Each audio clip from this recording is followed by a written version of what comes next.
ในวันที่26พฤษภาคม2026กระทรวงศึกษาธิการและกีฬาได้จัดฝึกอบรมเวียกงานกวดกาภาครัฐให้แก่คณะภาคคณะนำแต่ละขั้นและผู้เฮ็ดเวียกงานกวดกาที่ขึ้นกับกระทรวงศึกษาธิการและกีฬา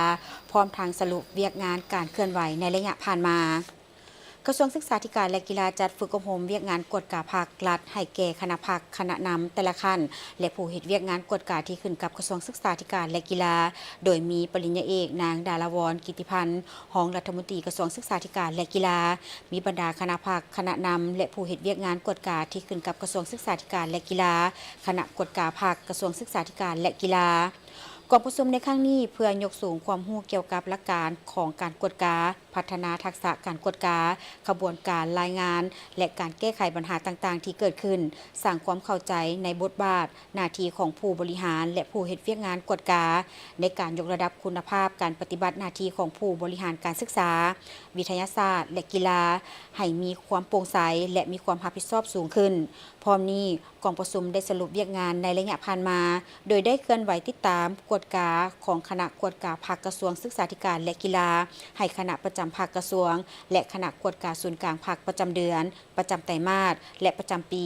ลงติดตามกวดกาประเมินผลบรรดาภาคฐานภาคที่ขึ้นกับองค์คณะภาคกระทรวงศึกษาธิการและกีฬาประจำปี 2023-2024 มี24ภาคฐานภาคและลงติดตามสุกยู3คณะภาคภาคฐานขึ้นแผนงบประมาณเพื่อฝึกอบรมเวียกงานกวดกาให้บรรดาภาคฐานภาคที่ขึ้นกับองค์คณะภาคกระทรวงศึกษาธิการและกีฬาตามบทบันทึกกองประชุมคณะกรรมการแผนการและการเงินการจัดการจัดสรรงบประมาณประจำปี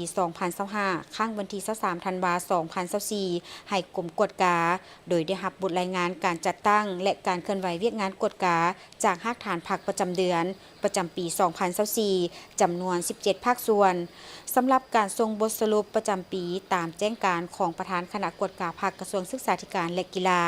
จำหน่ายวารสารกวดกาของคณะกวดกาศูนย์กลางภาคให้แก่บรรดาภาคฐานภาคที่ขึ้นกับองค์คณะภาคกระทรวงศึกษาธิการและกีฬาปี 2023-2024 กรมกวดกาได้รับและค้นคว้าคำห้องคำเสนอ 30 ฉบับในนี้ได้ดำเนินการค้นคว้าและมอบให้ภาคส่วนเกี่ยวข้องดำเนินการแก้ไข